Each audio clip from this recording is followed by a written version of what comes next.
This episode of The Dig is brought to you by our listeners who support us at patreon.com and by Haymarket Books, which has loads of great left-wing titles perfect for Dig listeners like you. One that you might like is Daring to Struggle, Daring to Win: 5 Decades of Resistance in Chicago's Uptown Community by Helen Schiller. This book tells the fascinating true story of an individual radical organizer turned independent Chicago City Council member and her 40-year struggle for justice in Chicago.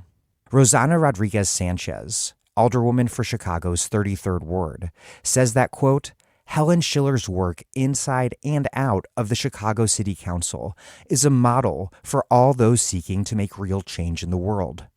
From her tireless work challenging gentrification, police abuse, and homophobia, Schiller never lost sight of her roots and always put the struggle of poor and working class people first. No matter where you live and organize, there is much to be learned from Helen's inspiring and courageous life story. Read this book. Find Daring to Struggle, Daring to Win by Helen Schiller now at haymarketbooks.org, where U.S. and U.K. readers receive free shipping on orders over $25 and £25, respectively.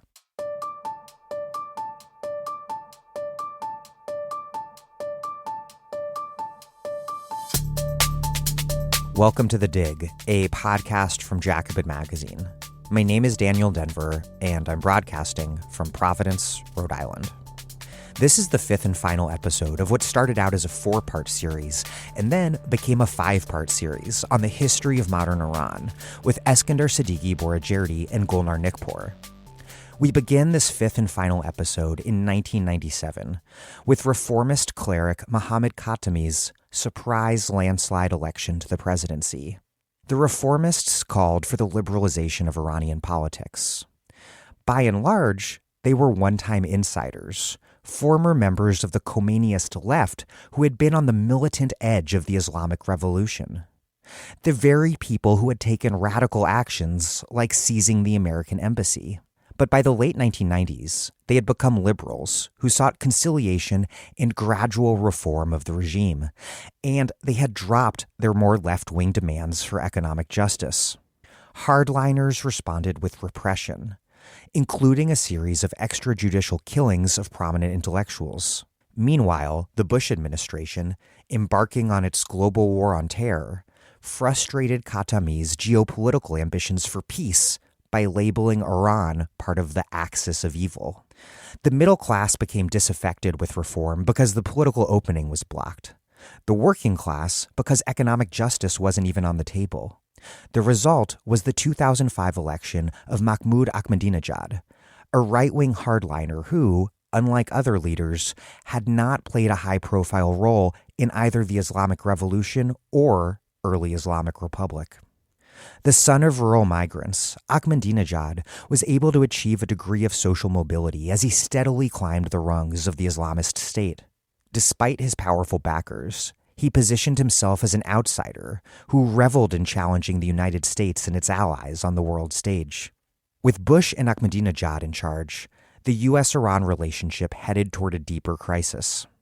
At home, Ahmadinejad won re-election in 2009 in an election that opponents, who rallied around former Prime Minister Mir Hossein Mousavi's candidacy, decried as fraudulent. The resulting Green Movement mass protests were the largest since the Islamic Revolution and were repressed.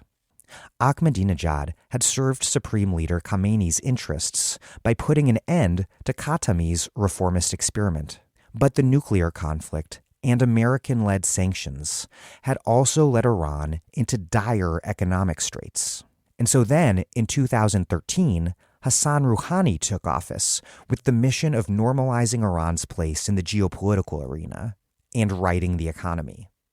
In 2015, Rouhani took a major step toward achieving those goals when he signed the nuclear accords with the Obama administration. But Trump soon tore that agreement up and reapplied harsh sanctions, the second time in 2 decades that those in Iran who promised to pursue peace with the United States were proven to be dealing with a fundamentally untrustworthy country great Satan indeed.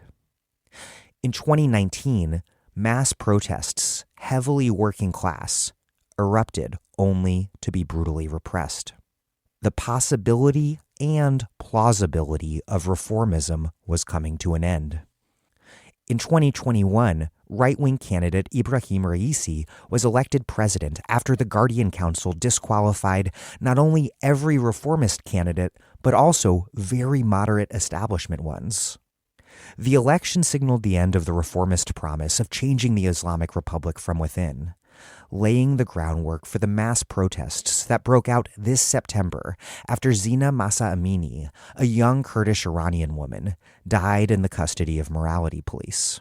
Amini was arrested for improperly covering her hair, according to the religious strictures imposed upon women by the government.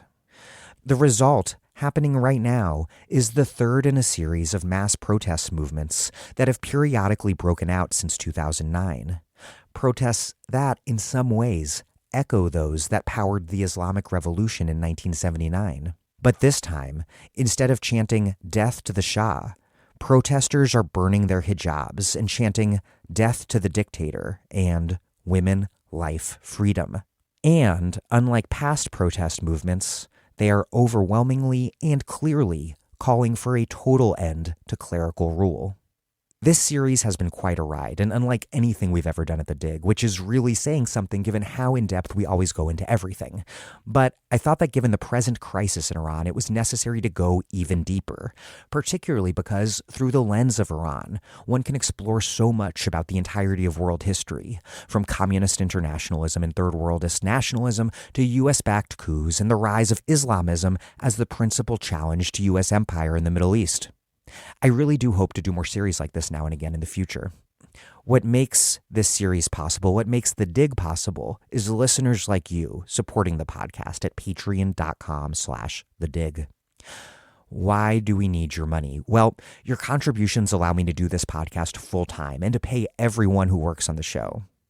What's more, we are currently embarking on a special permanent project that's going to be a lot like Antibody, that story-driven, sound-rich, commie This American Life type thing we did back in 2020. Our plan is to put out one of these episodes once every 2 months or so, and these episodes are expensive to make because they are time-consuming to make, and we need to pay these hardworking producers well.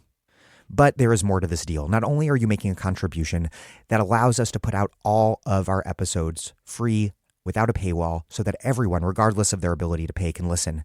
Also, a contribution of any amount, and we will send you our weekly newsletter delivered to your email inbox. And a contribution of $10 or more a month, and we will send you a book or books in the mail, a Dig tote bag, or a Dig mug. Please take a moment, contribute what feels right to you right now at patreon.com/thedig. That's patreon.com/thedig. And then lastly, please do tell other people about the show, either in person, via text message, on TikTok, Twitter, if it still exists, as you're listening to this, Instagram, wherever. Our audience has roughly doubled over the past 2 years, which is amazing. But you can help bring more people to The Dig by spreading the word and by rating and reviewing us on iTunes. Okay, here's part 5, the very final part of my interview with Eskandar Sadeghi-Boroujerdi and Golnar Nikpour on the history of modern Iran. Thank you so much for taking this deep dive with us. Eskandar Sadeghi-Boroujerdi is a professor of contemporary politics and modern history of the Middle East at Goldsmiths College, University of London. He is the author of Revolution and Its Discontents, Political Thought and Reform in Iran, associate editor of the journal Politics, and co-edits Radical Histories of the Middle East. Golnar Nikpour is a professor of history at Dartmouth College with an interest in histories of law, incarceration, and rights in modern Iran.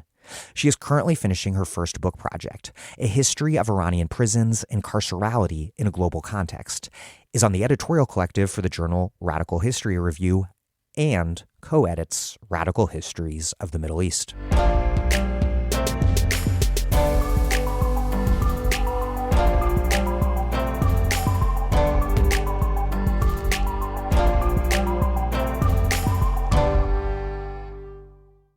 In 1997, Mohammad Khatami was elected president, the first president of the Islamic Republic from what became known as the reformist camp. And Khatami's election set in motion this broader cycle in Iranian politics that today seems to have reached its endpoint and exhaustion, perhaps. This seesawing back and forth between reformists and hardliners, a valve controlled by religious authorities who can block, thanks to Rafsanjani, whomever they choose from standing for office. There was Khatami, who was then followed by Ahmadinejad, who was then followed by Rouhani, and now Raisi. Who was Khatami, and what was the reformists' program? And what, at that point, had become of the Khamenei-Rafsanjani force? And what sort of forces, by contrast, did Khatami represent? Mohammad Khatami kind of comes to the major prominence as the leader of this kind of reformist movement in 1997. But before that, he wasn't an outsider to the political system. That's one thing to really sort of understand and emphasize about the primary figures who come to be known under the umbrella of reform or reformism in the Islamic Republic in the late 90s and after, are all really members of the earlier coalition who had been systematically disempowered over the course of the late 1980s and into the 90s, right? So they're members of the so-called sort of Khomeinist left, in many cases, who kind of pivot towards a different type of politics. Khatami was also, he served as Iran's Minister of Culture for about a decade, until 1992. And he, as I said, he wins the presidency in 1997 against a total kind of regime insider by the name of Nater Nouri, who was supported by Khamenei and others.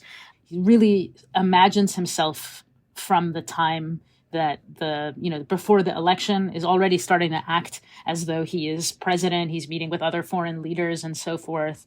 But yeah, so Khatami, who had been, as I said, not an outsider by any means, and founding member of the leftist association of combatant clergy at the time of a kind of break in the late 80s between right and left factions of the Khomeinist coalition.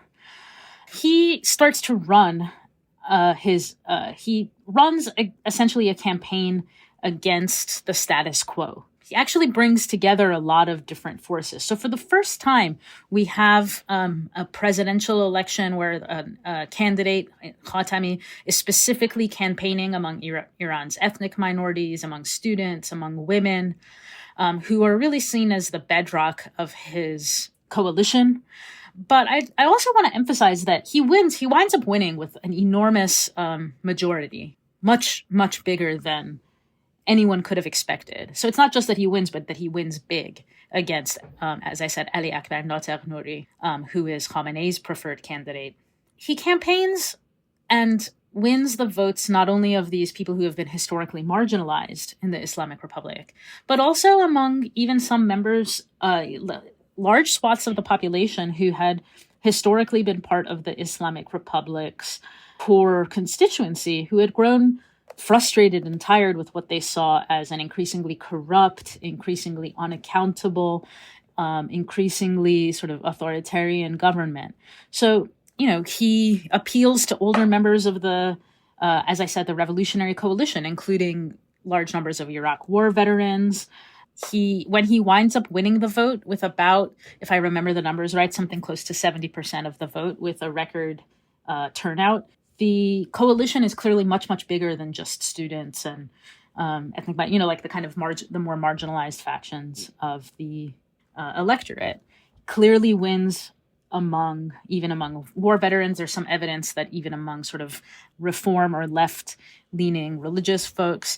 And what he, in some sense, represents is an effort to say, hey, these people who are empowered now are not actually the real sort of inheritors of the revolutionary legacy, right? We who have also been part of the revolution, we who supported the Imam, who supported the transformation of the society into something more just, into something more open, and have been kind of discounted or thrown out, we are the real sort of inheritors of the revolutionary legacy, and we're here to take it back. So the rhetoric in 1997 around Khatami is, on the one hand, pluralism. So he promises what he calls the dialogue of civilizations, arguing against both hardliners in his own government and, sort of Samuel Huntington style clash of civilizations rhetoric coming out of conservatives in the West. So he's sort of promoting throughout his tenure this idea of dialogue of civilizations. And on the other hand, talking about opening up press freedoms, creating a more open public sphere. All of these guys who had been revolutionaries and in some sense revolutionary leftists in the earlier moment start looking to kind of their ethos and rhetoric shifts to kind of liberal, pluralist, open public sphere kind of rhetoric on the one hand, and on the other hand, talking about taking back the legacy of the social justice oriented nature of the revolution on the other hand. So as I said, one key thing with this movement, which is dubbed the Second of Khordad movement, which is the date in the Iranian calendar of the victory of Khatami over Nataq Nouri, it sees itself as not as being opposed to the Islamic system, the Nizam, but rather being the real inheritors of this sort of, or wanting to claim themselves as the inheritors of the sort of justice-oriented vision of the revolution. And on the other hand, say, look, this is a time for change against this seeming stasis, this seeming unchanging rhetoric. We're no longer in the war. We're no longer in this moment where we have to use the same sort of language about everything. And the best way for me that I would put it is that he comes across as a breath of fresh air. People consider him charismatic, warm. The adjectives that are used about him, both in domestic and in global context, is like he's smiling, he seems sweet, he seems not, so there is this kind of also his personality is really, really, really different than Nataq Nouri, who is like boring and cold and stiff and just seen as a total regime insider who has no real reason. He's seen, as kind of not actually even trying to appeal to Iranians because he so much sees himself as the obvious person who's going to take command. So yeah, there's a lot of different forces at work, but the last thing I'd like to emphasize is just that people really believe in this. There is a sense of euphoria on Khatami's victory. People go out en masse to vote for him. So again, 80% turnout, something like 81% turnout. And this is like huge because there just hasn't been this kind of public participation in an election since really the earliest, the first couple of years after the revolution. There are these sort of big electoral moments and referenda and so forth. This is seen as something that people really believe in. They believe in his desire to change the system and to reform it from within. So you have these articles being written in the newly establishing reformist press that are talking about, the need to have not another revolution, but reform, that in fact reform is preferable, that there isn't a sort of appetite for another revolution, which is destabilizing and potentially violent, but that the system, given the fact that it does have these sort of democratic elements built into the constitution, however much they are sort of subsumed under this like broader, non-elected clerical authority, there's a kind of belief in the possibility of reform and the possibility of pushing the boundaries of what the Islamic system might actually look like. And given the exhaustion with that idiom, as you mentioned, Dan, that has really sunk in the last few years, I think it's worth emphasizing this was something that people en masse in Iran really did seem to believe in. That they believed in the possibility of reform is extremely important. Eskandar? I think I just would like to emphasize that basically those political forces within the kind of ruling elite or the political class which rally behind Khatami, in the first instance, they never expected that he would actually win. When you read accounts of theirs and sort of their retelling of their mindset in the run-up to the election, they anticipated they would get like, 3 or 4 million votes, and it would be their stepping stone to kind of continue to build up their sort of re-establish their foothold in the state after they had been marginalized for a number of years and pushed out. And obviously they end up getting like 20 million. And it's just, one just sort of anecdote is that Khatami's brother Mohammad Khatami, actually, I think either before on the night of the election, ends up going to Australia for a conference because he just thinks he's not going to win. And I think it's very unlikely. So I think kind of capturing the degree of surprise which these people, which didn't call themselves reformists initially, actually had, that's important. But also, exactly as Golnar was sort of conveying, there was clearly, after a decade of war and just austerity and all these sorts of things, a real thirst for sort of deep change. Another thing which I think is kind of important to emphasize is the fact that many of those who went on to become reformists did actually play some quite did have a rather, how can I say, dubious history within the system in the 1980s, and they all had a really quite checkered past. So for instance, one of the key figures, one key sort of intellectual architects, Said Hajarian, actually was one of the people to help found the intelligence ministry. Many of those who then supported Khatami in crucial ways were very much part of the radical Islamist students who seized the US embassy. And there's lots of cases like this, but it's just to kind of hit home that they were, like, as Golnar said, they were very much from within the system. They were very much active in the 1980s. They felt that they had a claim. They felt that they had more claim. They felt that Khomeini was actually closer to them than he was to the right or the new right. So, and again, it was very much sort of reasserting what they thought was their kind of entitlement, really, to sort of have a hand in the state. But at the same time, they had dramatically changed. I mean, some of them at least, many of them had. So one phenomenon that you see, which is quite interesting, is that when many of them sort of in the sort of the late 80s and early 90s are pushed out of political office and in essence kind of purged in a way, and a light purge, we can say.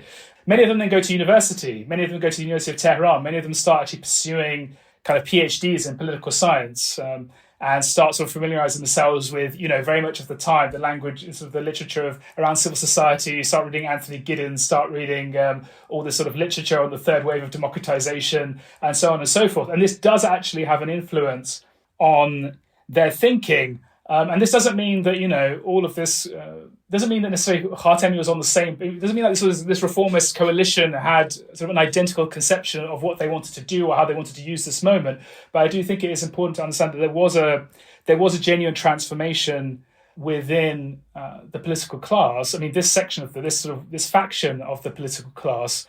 And you see this in various other ways as well, sort of manifesting. So in this period, we see the establishment of what is called the Islamic Participation Front. It was meant to basically be like a popular organ that would mobilize people in support of Khatami's project. And this is, you could say, set up by the more radical wing of the reformists. Khatami, from the very beginning, kind of wants to keep a distance with respect to the Participation Front. He wants to very much present himself as a leader of the nation, of everybody. He doesn't want to be a polarizer. He's very, very worried. And by his nature and temperament, he's very, very conciliatory in trying to actually reach out to all sectors of society as well as the political class. And he often gets criticized for this because he's basically trying to please everybody and ends up pleasing nobody. But I would say another thing that I think actually is really, really important to kind of stress in this time, sort of in this period, is in 1999. This is where we see, actually, and this is probably one of the most important achievements of the period, actually, is sort of the attempt to institute elections across local, sort of over 1,000, close to 1,000 cities and 35,000 villages. So sort of basically, for the first time, activate local government on a huge scale. And the reasoning behind this was very much that through local government that you'll actually be, in a sense, empowering voices from below. And this might actually then give impetus to this democratic sort of democratization. And one other thing actually that I want to flag is that whereas Rafsanjani was very much focused on, the economy, economic reconstruction, building up a bureaucracy in order to carry out his vision of in the direction he sought to take the Iranian economy, the reformists, the more radical wing of the reformists, did see this as an opportunity to pursue what they called political development.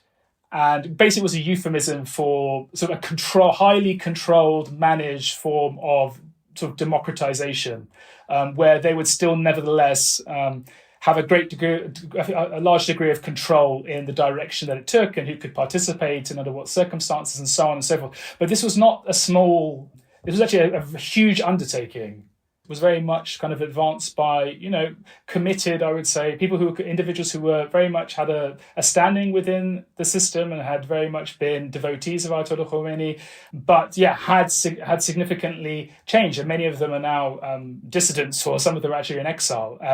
But this project in 1999, I think it was a very, very important one to kind of reconfigure the state and actually summon a lot of those kind of democratic energies which had been kind of quashed for the preceding since really 1981, and obviously very much kind of suffocated in the atmosphere of the war, and then two terms of Rafsanjani. And just final thing which is important, I do think with the end of the Cold War, obviously which is happening in like 1989, 1990, reformers themselves very much complete these sort of this. Reformers in the political class, they do completely, in a sense, or they kind of renounce any kind of, so a lot of the revolutionary rhetoric and aspirations which they had. And they very much kind of empty out a lot of the commitment actually to sort of radical redistribution, which previously had characterized this Khomeiniist left in the 1980s.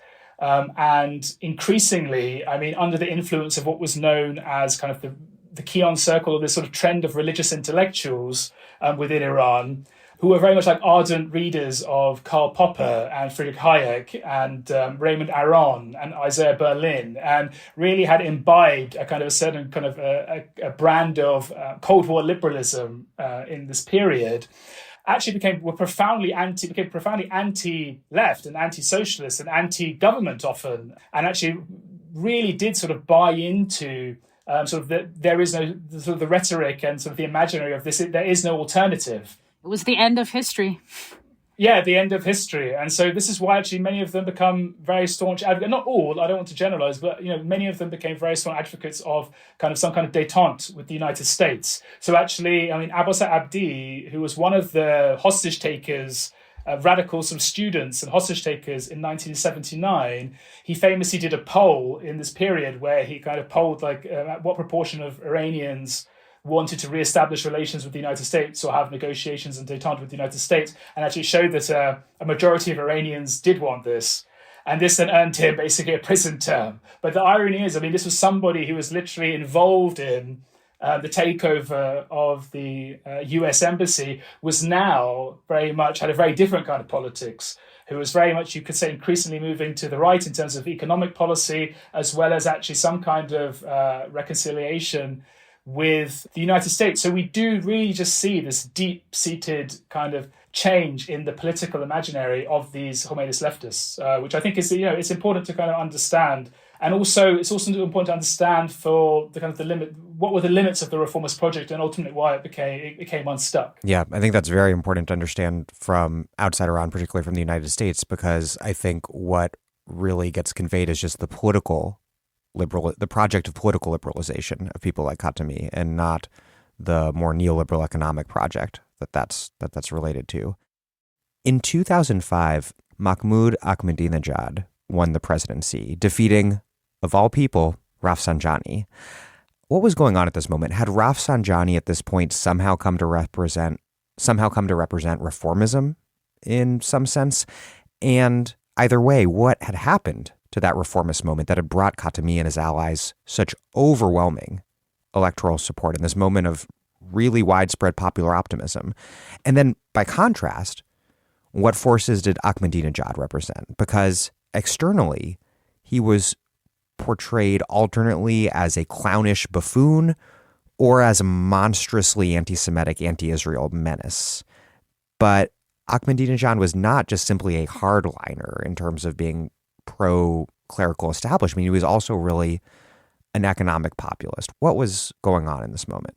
We need to try and understand why Khatami's project and why the broader reform project ultimately failed. And it did fail. And when we're looking back in 2022, obviously it's even more obvious that that project was definitely not a success. And there are lots of reasons for that. I mean, I think first of all, we need to understand that it was systematically stonewalled, blocked, and repressed. So initially when Khatami comes in, like all of his legislation is pretty much rebuffed by a conservative majlis, even though there is very much a flourishing of the press in the first 2 years or so of his tenure.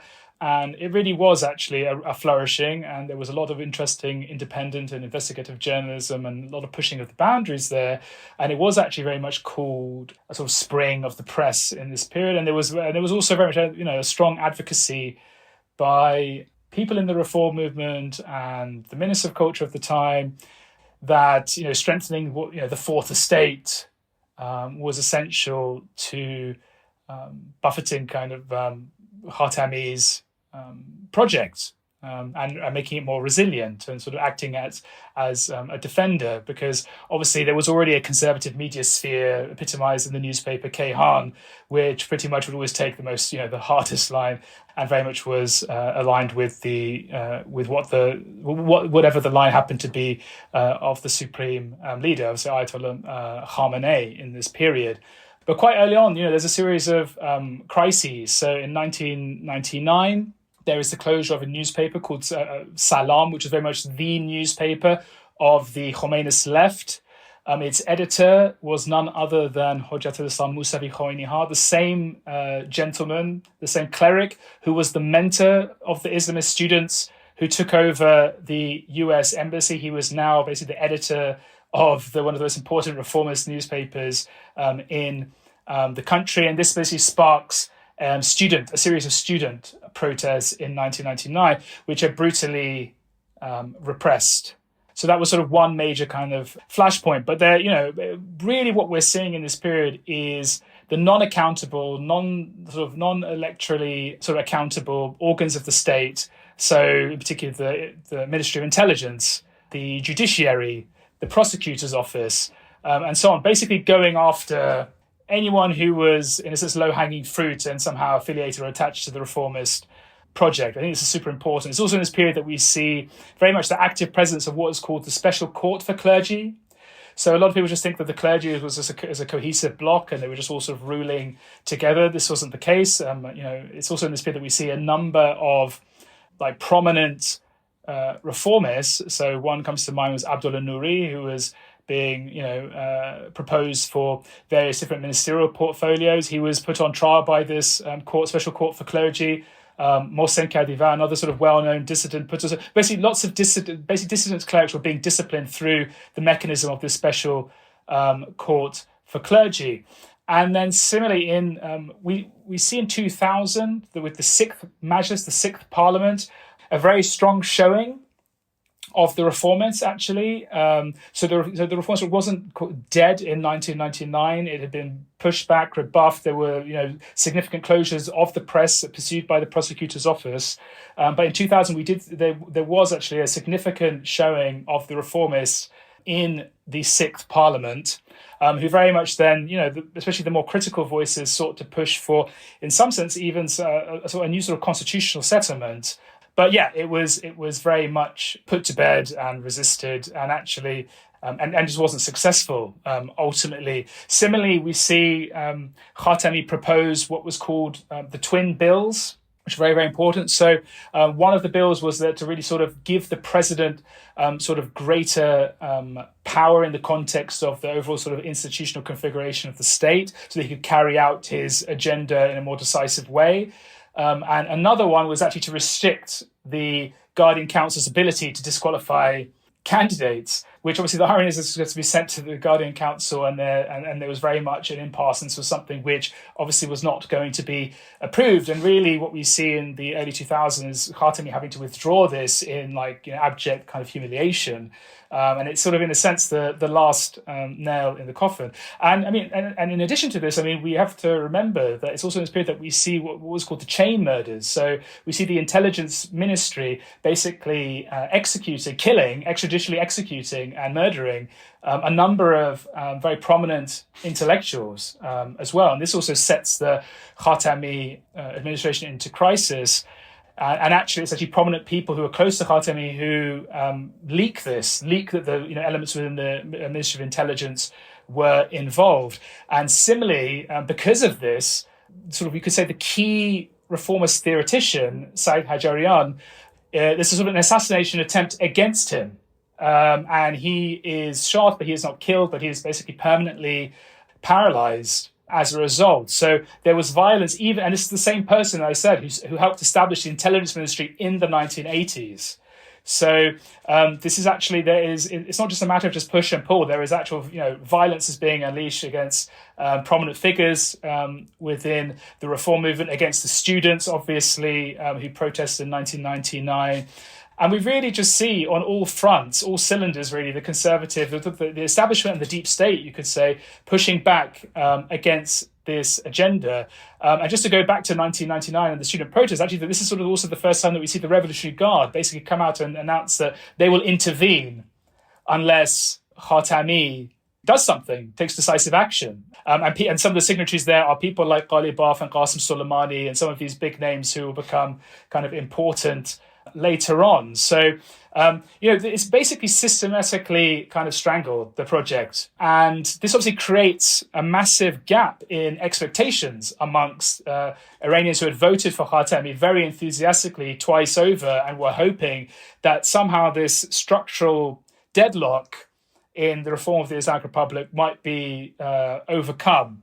And clearly that doesn't come to pass. Also one thing to explain, one of the main slogans of the reformists in this period, or at least the more radical wing, was actually sort of mobilize from below. So you mobilize your base from below in order to basically negotiate from on high or from above.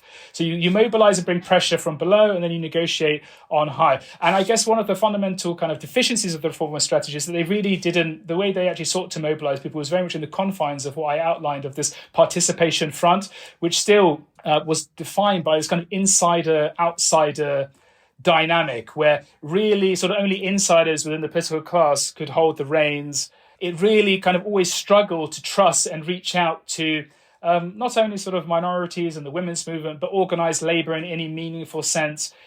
It was just always very conservative with a small c in terms of its willingness to reach out to extra parliamentary forces, extra sort of electoral, those who don't necessarily have an immediate or defined place within the institutions of the Islamic Republic, to mobilize them in order to kind of extract leverage. And in any event, there are obviously questions whether this would have worked anyhow, because simply the robustness of the judiciary and the deep state was so strong, and they were so unwilling to budge on in terms of their control of the overall direction of the state, that the reformist project was really up against it. And so by the time we come to 2005, there's great disillusionment with that project. And then when that's further compounded when you look at the Khatami's this absolute sort of emphasis on, we have to carry out the constitution, we have to focus on the rule of law, we have to do all of these sorts of things, whereas economic justice, greater redistribution, and so on and so forth are very much secondary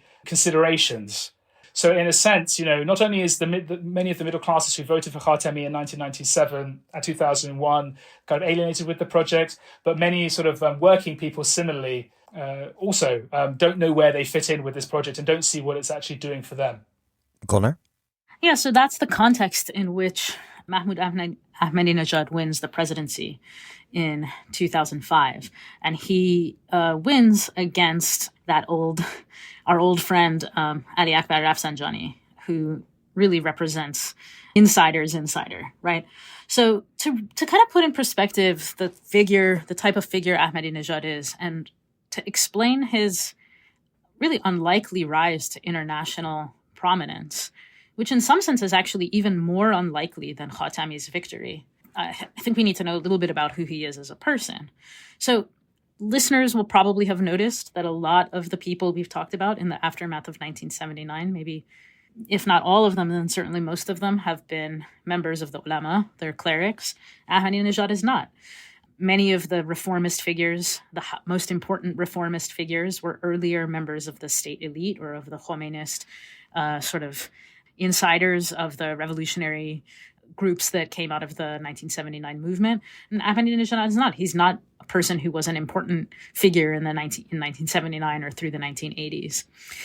So his victory obviously represents a sharp right-wing response, reaction to the electoral successes of Khatami and reformists. But he represents a very different type of, what we might call, the right wing. He's not at all a part of the old guard. And he's very much a populist. He presents himself as a kind of humble man of the people, that he's an ordinary person. And this is in stark contrast to Rafsanjani, who not only is, as I said, an insider's insider, but has very much enriched himself in his position as insider's insider, maybe one of the faces of some of the corruption or excess of the elite, Islamic Republic elite. So Ahmadinejad himself, he's the son of a grocer, and he talks about this all the time. He's the son of a grocer. His father had also sort of a humble and pious person who taught neighborhood Quran classes, and he's born in a small town in the southeast of Tehran in a poor background, a humble background. At some point he is a student throughout the 1980s, studying engineering. There's some evidence that he's part of the sort of revolutionary Khomeini-inspired students who are excited about the Cultural Revolution in the universities, and sort of absolutely sort of has this politics brewing at this young age. But of course, he's not, as I said, he's not a national figure at this point. He, at some point, seemingly joins one of these sort of volunteer militias briefly during the time of the war, although he's not really he's not actually a member of the Sepah Pastaran or anything. And again, this is all part of the sort of myth building of his history too, is that we don't actually he's not at any stage in this early moment a major power broker. But by the time 2005 rolls around, he's been mayor of Tehran for a couple of years. And again, his rise to even local political prominence is again emphasizing his humble origins, the fact that he is just a revolutionary, he's committed to revolution, the revolutionary sort of ethos, and that he is one of the people, he is exactly of the social class that has been lifted to possibility by the revolution. He is one of his family are the wretched that Khomeini talked about. And here he is now mayor of Tehran. He presents himself, he says, I'm one of you, to the sort of ordinary working class, sort of pious, younger people. So he really presents himself as somebody who is a major break with what has overstuffed, overfed figures like Rafsanjani or so forth. So he's similarly trying to draw on the legacy of the revolution and himself and his social class as the real inheritors of the revolution, right? So if we've talked about with the reformist movement that this is political elites who have had major fallings out and they have sort of shifted some of their political and economic worldviews and arrived at these new politics and are trying to reestablish themselves as somehow part of this revolutionary legacy, or maybe even the major players in the revolutionary victory. Ahmadinejad is trying to do the same, but from below, right? He is presenting himself as just an ordinary guy who the revolution has sort of brought to this point, and someone who cares very deeply. So he's running on an anti-corruption platform. He's running, which is extremely a popular position, right, across the political spectrum, because at this point, corruption is really apparent as it was at any point in the Shah's government. So yeah, he's not a high-ranking cleric. He's not a high-ranking member of the military. Which high-ranking members of the military would be some of the few non-clerical figures who were in the public eye, right? He just presents himself as a devoted and pious citizen who is simply invested in a sort of returning the revolution to its children, the people who deserve it. He wins in 2005. Now, Rafsanjani thinks that the reformist vote will go to him, in part because other reformist candidates are disallowed from running. So there's really no one for the reformists to vote for. And there's a split in the reformist camp about whether to even bother with the vote or whether they should, So this had been an argument in the 2003 parliamentary election as well about whether or not reformists should sort of bother with the process, given how much they had been disempowered by all of the systems that Eskandar outlined. So in 2003, the parliamentary election was the extremely low turnout, right, compared to just a few years prior when Khatami won election. It was just like a huge drop in percentage of turnout, maybe barely 50%. So Rafsanjani assumes that the reformist vote will go for him and that he'll somehow just win based on his stature. But again, Ahmadinejad wins as kind of a consummate outsider, he was compared in his day in American media to George W. Bush, but that's not exactly right because, of course, George W. Bush comes from a prominent political family. In some ways, there's no exact correlate. I've seen him sometimes compared to the way that Trump, like what Trumpists seem to think Trump is, which is somehow an outsider to the elite, despite his being an incredibly wealthy elite. But Ahmadinejad actually is that thing, is the populist figure. He also, this is the period in which the nuclear issue gets sort of brought to prominence. Ahmadinejad seems particularly invested in pushing the nuclear issue towards confrontation. He declares his intention to restart the nuclear enrichment program. And remember, the nuclear program had been started by with the full support of the global powers under the Shah. But Ahmadinejad says that this is a nationalist issue. So he very deftly takes up the nuclear issue as a nationalist issue, even though his main base of support is, of course, other what start to call themselves principalists, people who believe in the principles of Islam and the revolution. But he, takes up the nuclear issue as a national issue, and says that Western powers have no right to tell Iran what type of energy that they're going to use. This is the context in which Ahmadinejad rises, and the sort of image that he presents himself as, at first with a great deal of support by the powers that be and by Khamenei, but eventually, he is a wild card, an uncontrollable brand unto himself, really. He's like a wild man. Yeah, he's a wild man. I mean, a good Twitter follow, really big fan of Biggie and Tupac, and just a kind of a character. He has this kind of multiple personalities. Like a lot of populists, actually, and I think it very much speaks to. I think actually he's very similar to Trump. Actually, I think they're very much a similar personality type. Just to pick up with what Golnar was saying and her characterization of Ahmadinejad, I think we need to remember that conservatives, or the sort of conservative establishment, including Ayatollah Khamenei himself, were very much kind of shell-shocked by the degree of support which the reformist project had actually managed to kind of provoke and sort of generate, that level of enthusiasm and legitimacy for that project electorally. So really the conservatives and Ayatollah Khamenei in many ways were looking for a comparable figure in the conservative or principalist or whatever you want to call it camp that had that kind of je ne sais quoi, who had that sort of that X factor. Popular appeal. Yeah, popular appeal, exactly. And they had actually really struggled to find somebody that could do that, because many of them just lacked any charisma, were extremely dull, were just basically reciting... All these dour old clerics with big beards. Exactly, yeah, exactly. And just the same kind of script, the same kind of rhetoric. It was just very predictable. It was boring as hell. And really people had enough, and it couldn't really reach beyond a very, very small number of people. So while Golnar is completely right that Ahmadinejad was not part of the old guard, and he was in that sense an outsider, he very much presented himself as such. There's kind of like a dual. There's two different things going on at the same time here. There's on the one hand he's presenting himself as an outsider, but he is almost like a stealth candidate by elements within the leader's office. Often people speculate it might be his favorite son Mojtaba, and elements within the Revolutionary Guard and so on,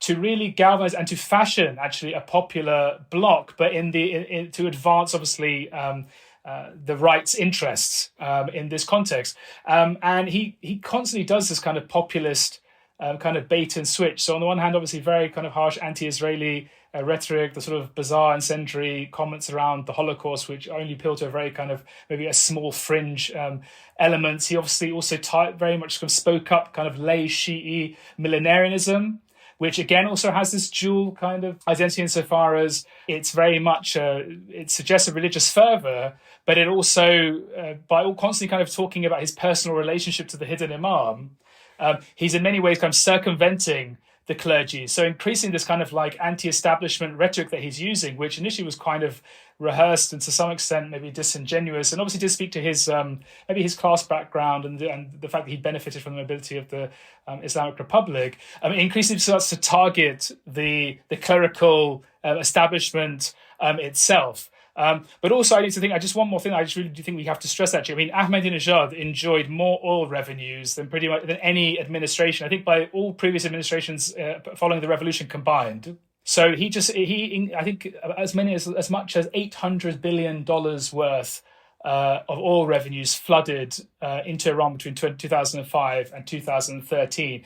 And he then obviously used this to great effect for the cash handouts. He had this sort of fated sort of housing project to build housing for 4 million people called Maskan-e-Mer, which his execution was in many ways a disaster, but it actually did have some kind of results, which then he could then sell to his constituency. He was famed for going, on provincial tours. So he went on more provincial tours than any other president previously. And this again was, the typical sort of populist move of establishing, the leader establishing his direct connection to the people, being the voice of the people. But at the same time, he was very much allied with and part and parcel of this agenda, advancing the increased securitization and the increasing role of the Revolutionary Guards in Iran's economy. And finally, it's also during Ahmadinejad's tenure that we see this basically fire sale of nationalized industries and sort of a giveaway being sold off to parastatal organs.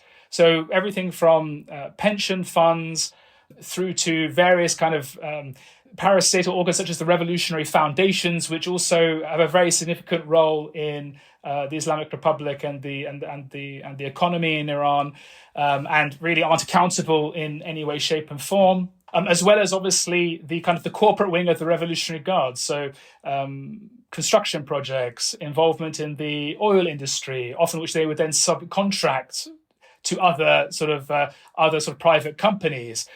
So really it's under Ahmadinejad, as well as we see populism and sort of all of this populist appeal, fiery rhetoric and so on, we also see very much, this increasing kind of, this massive increase in crony capitalism, actually. And he actually dissolves the plan, famously in 2007, he dissolves the planning and budget organization, which had been in existence since the late 40s, just to avoid any kind of accountability. So these are I think this is just important to highlight these factors to really kind of understand the multiple things that were going on in that period. We should pause here to outline the geopolitical situation of that moment in that era, which Golnar touched on a bit. This is in the wake of the U.S.'s invasion and occupation of Iraq, and just a few years prior, as at the very moment that Khatami was reaching out with an olive branch, George W. Bush was declaring Iran to be part of this axis of evil and making Iran out to be this almost uniquely evil regime in the Middle East, even as Iran had helped the U.S. in the invasion of Afghanistan,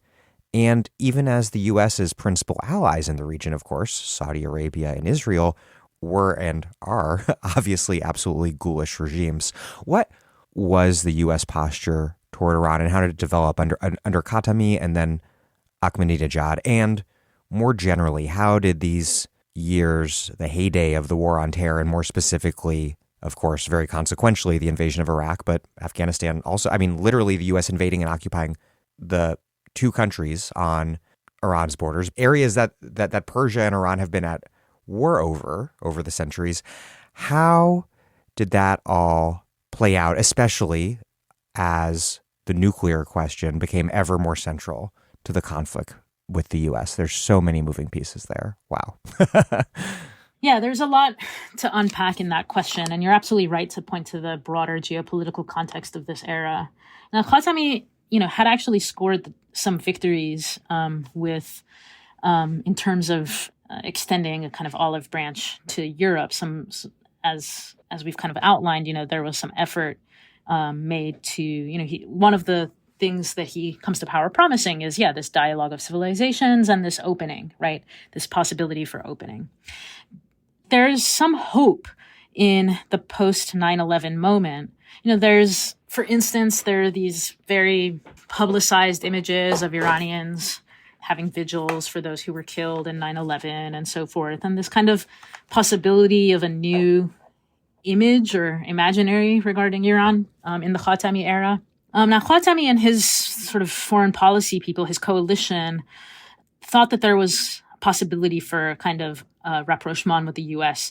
in the wake of the U.S. invasion of Afghanistan, in part because Iran helps with that effort. The Taliban was considered a dangerous government from the point of view of Iran, and from the Iranian perspective, this makes sense because they're right on their border, right? It's not like the U.S., like half a world away.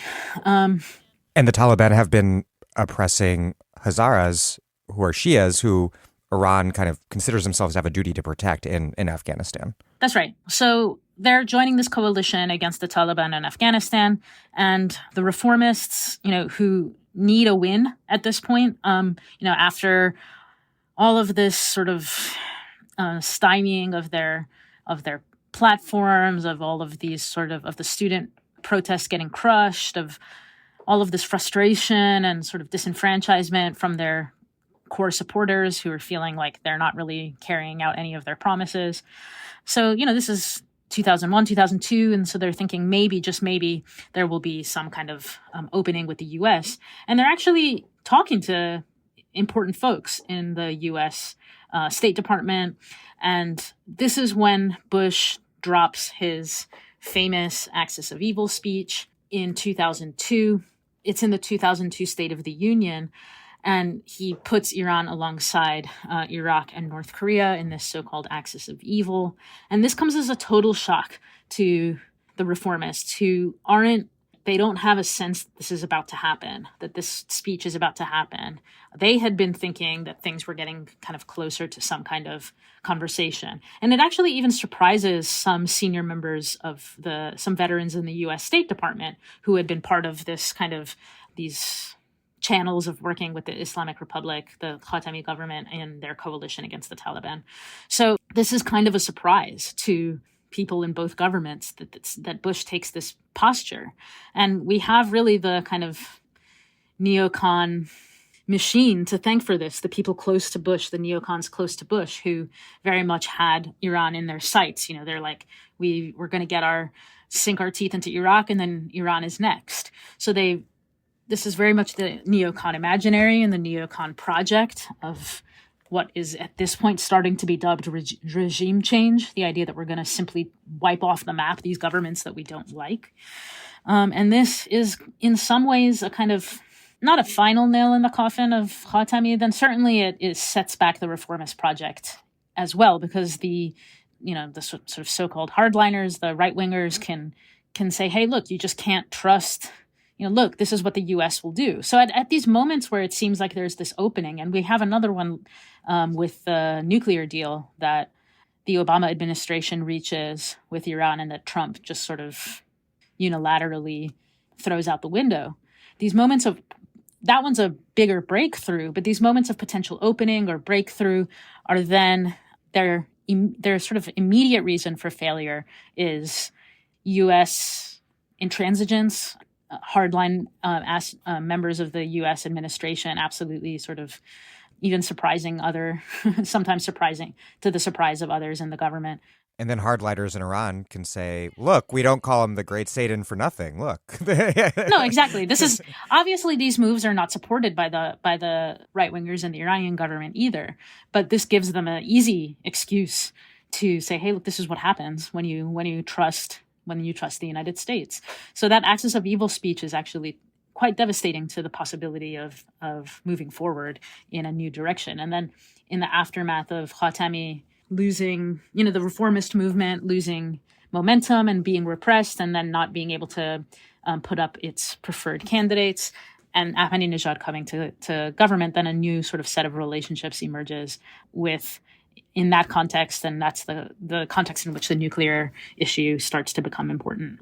If there is a government in place with Khatami that is interested in a certain kind of conciliatory posture towards the United States, that is certainly Ahmadinejad is certainly represented a break with that. And then, he's on the one hand, like really interested, I think, at the level of his international, how he's perceived internationally with being perceived internationally. This is a man who likes the spotlight. He famously comes to Columbia University and proclaims that we don't have homosexuals in Iran like you do here. And this is one of the things that becomes like front page news. And his, as Eskandar said, his just odious and bizarre kind of positions on the Holocaust and so forth. So he likes making these big, bold statements that get him in the news. He's kind of rock star weirdo in the public eye, but he's a very, very different type of figure when it comes to the idea of conciliation with the United States. And in fact, I think it's also worth noting, that this is a moment where you see a kind of really interesting in the figure of, I kind of alluded to this before, but you see an interesting fusion in the figure of Ahmadinejad and in the coalitions around Ahmadinejad of a kind of Islamic Republic nationalism, right? It's about kind of stature on the global stage, a kind of posture vis-a-vis the global powers, of standing up to the global powers in a certain way, but also of saying that, the reason that we want to sort of move forward with peaceable nuclear program is because we deserve the right to sort of make decisions about our own resources, and kind of calling to mind, sort of intentionally calling to mind 1953 and the oil crisis and so forth. So again, there's this interesting kind of push and pull in the Islamic Republic between the internationalist Islamist imaginary and the more staunchly nationalist imaginary that Ahmadinejad kind of represents something of both trends in a unique way. In 2009, mass protests that became known as the Green Movement erupted after Ahmadinejad defeated Mir Hossein Mousavi for the presidency in what both protesters and Mousavi alleged was a fraudulent vote.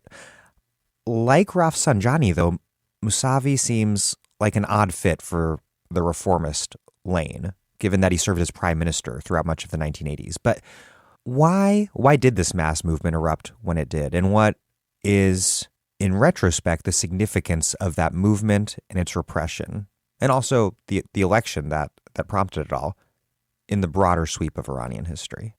Yeah, you're right. Mousavi is very much a member of the old guard. He was prime minister. He was Khomeini's prime minister. He was often referred to, as the prime minister of the Imam.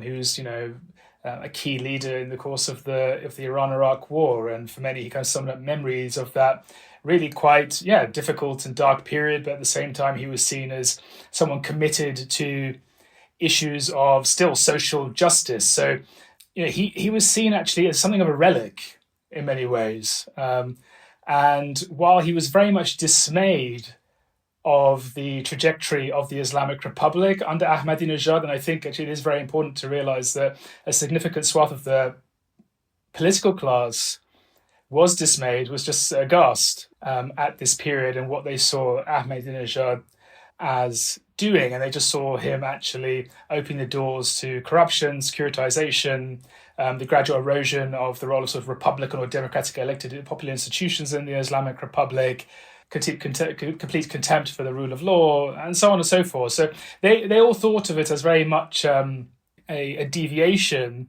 of the sort of the project, or the project which they very much sort of had a claim to, and they had a sense of ownership with respect to the Islamic Republic and sort of the trajectory it was actually supposed to follow. But he was, at the same time, he was a relic. He actually he'd really been absent from public life, and he was known, he was trained as an architect. He would do his paintings.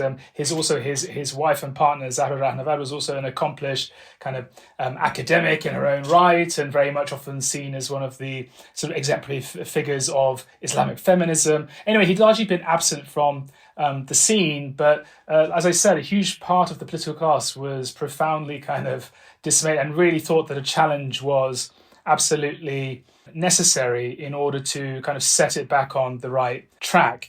And I remember that period quite vividly, and I was in Iran for most of it. And I remember sort of the televised interviews very vividly, and it was really kind of very, very festive atmosphere. This was sort of the first time that these debates were being televised to like a mass audience in this way, and very kind of energizing. There was just a lot of energy. Huge swaths actually of the middle class and many people in Tehran were obviously similarly very much angered and dismayed that Ahmadinejad was their sort of representative on the global stage. Part of this was obviously to do with kind of a degree of classism. They just couldn't believe that this quote unquote reprobate was kind of representing Iran, and they were kind of embarrassed and ashamed. Should be familiar to people who've, interacted with American liberals in recent years. That So many were horrified by that. He was seen as a gross, gratuitous kind of populist, and other criticisms were of course very much warranted for the lack of accountability, the complete, the sort of the increasing levels of corruption, and the very kind of arbitrary way in which he would wield his authority to the benefit of his cabal of kind of associates and such. So they were both kind of classist, you could say, rather problematic reasons why some people took issue with them, but there were also, solid reasons why many were took issue with him. So there was both like at the level of society, various classes within Iranian society, particularly obviously the more urban and urbane, as well as the political class. So Mousavi is kind of coming in to, like I said, set things on track again, and very much like an energized campaign. I think very many reformists this time did think that they stood the best chance. They stood a very solid, a good chance of winning. And they used, in the course of the campaign, they used the color green, obviously the color of Islam, and the fact that Mir Hossein Mousavi was a descendant of the Prophet, and all of that was sort of there. And I think expectations were very, very high. So when the election results basically come out, and it turns out that Ahmadinejad wins with a landslide, a very significant one, and actually I think increased his proportion of the vote even. A lot of people, and there's a lot of circumstantial evidence saying that, there's something quite dubious here, and electoral irregularities. And actually, even on the night of the election before the result had been definitively sort of declared, Mousavi basically said he was the winner. He thought he had actually won it.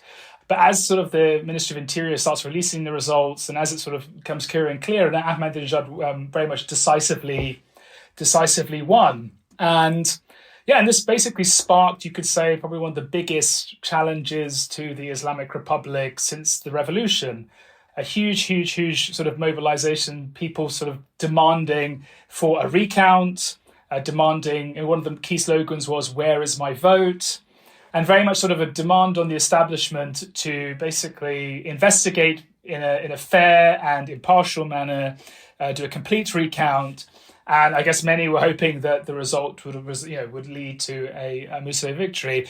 That's very quickly, any kind of prospect of that happening is rapidly kind of snuffed out, is shut down, both by the Guardian Council, and Rafsanjani has a rather ambivalent sort of position in favor of the protesters, but then Khamenei sort of comes and very kind of firmly says, no, this is an end to the protests. We are not actually tolerating this. The result was final. And also, very interestingly, this is where, while the divisions between Rafsanjani and Khamenei had been growing and growing over the years, and actually Rafsanjani's defeat in 2005 at the hands of Ahmadinejad was undoubtedly was sort of looked upon positively by Khamenei. But then when we reach sort of 2009 and Rafsanjani's position is what it is, and sort of in support of the protests in a kind of qualified way, Khamenei comes out and says very, very clearly that my views are closer to those of Mr. Ahmadinejad. And this is where it's seen that Khamenei is clearly aligning himself not only with the result, but obviously with the agenda that was being pursued by Khamenei, and obviously the various sort of coalition of interests that were at stake, both in the sort of the security apparatus, the intelligence apparatuses, and also more broadly within society, within those conservative currents and sort of Islamist currents which continue to support this wing of the regime. But as I said, it was sort of the protests very much continue, but still were sort of within really the broad parameters of reforming the Islamic Republic.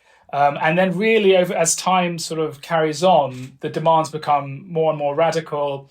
Mousavi and another sort of presidential candidate, Mehdi Karoubi, are put under house arrest, and they still are until the present day. And those protests and cycle of protests really carry on for several months until they're kind of finally put to bed. And also another interesting, I think, just part of this is like Twitter had sort of just come online. So it's sort of the first time that we see kind of these kinds of protests reaching around the sort of all four corners of the globe through basically grainy videos being passed, being posted online and being shared. And yeah, it was a and also BBC Persian, as a TV station, who also emerges in this period and sort of is covering this very, very closely. So it's also very mediatized. I mean, both when we look at the presidential debates that I was talking about, but also actually in the coverage of the protests, and it sort of creates a. I mean, it's interesting of how we relate to it. Obviously, those Iranians in the diaspora as well, how they also related to those protests very differently from maybe past ones, where you'd only have sort of leaks and inklings of what was going on. You wouldn't really have such a vivid kind of time-space compression in the forms of successive series of videos showing kind of both protests and sort of and also the repression of those protests, and obviously most kind of, I guess, iconically the killing of the young girl Neda Agha Sultan, who is shot by bullets, sort of dies on camera, and then famously, I believe, is sort of mentioned by Obama in one of his speeches in the course of the ongoing protests. So Eskandar pointed out a lot of the really important things that happened in 2009, and these enormous protests that I think it's absolutely right to call them the most pronounced domestic crisis that the Islamic Republic leadership had faced in terms of challenging its rule since the early years of the revolution. Although initially, again, as Eskandar mentioned, the demands or the claims of the protesters, the chants and the sort of idiom that they're using is still roughly within the bounds of the Islamic system. The chant of "Where is my vote?" is not a revolutionary demand, at least in the earliest months of this protest movement. But I want to flag just a couple of other small things, or big things, but in brief. One of them is that we really see in this time, just as in earlier moments of crisis in the Islamic Republic, the issue of torture and prison abuse again becomes enormously publicly prominent. The issue of torture and prison abuse, of course, is one of the things that brings opponents of the Shah together across a political spectrum. It is the thing that, it's something that various members of the Islamic Republic coalition eventually fall afoul of the government from the earliest moment of the government until today. But again, there is this awareness that as thousands and thousands of people are being arrested and incarcerated and jailed, I should say, that there is a great deal of violence and abuse being meted upon them. And this becomes a matter of public prominence. Now, of course, human rights organizations that are old pros at sort of publicizing this globally, but even internally, it becomes a matter of major concern. So one of the reformist presidential candidates, a figure by the name of Mehdi Karoubi,